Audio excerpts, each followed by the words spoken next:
नमस्कार मंडळी, माझ्या शेती या चॅनलमध्ये तुमचं स्वागत आहे।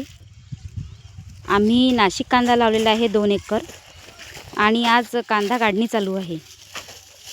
कांदा उपटून ठेवणे चालू आहे आणि काही बायांच्या मदतीने आम्ही ते कांदे खंडून आणि गंज करून ठेवत आहोत। अशा प्रकारे ते बाया म्हणजे कापून ठेवतात। दोन्ही साइडना कापावे लागतात कांदे आणि खंडून ठेवत आहोत। असेचे गंज करून ठेवणार आहेत। 2-3 दिवस ते सोकण्यासाठी शेतामध्येच राहू द्यायचे आहेत आणि नंतर ते बाजारपेठेमध्ये विकण्यासाठी नेणार आहोत। तुम्ही बघू शकता त्या बाया कशा खंडून ठेवत आहेत कांदे, हे पहा।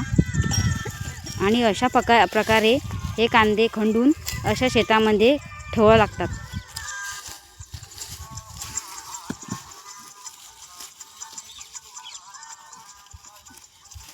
आणि हे कांदे आम्ही असेच शेतामध्ये राहू देणार आहोत।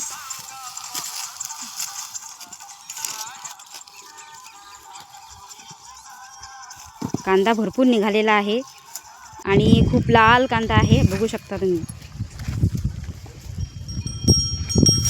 आणि व्हिडिओ जर आवडला असेल तर लाईक करा, शेअर करा आणि सबस्क्राइब करा। धन्यवाद।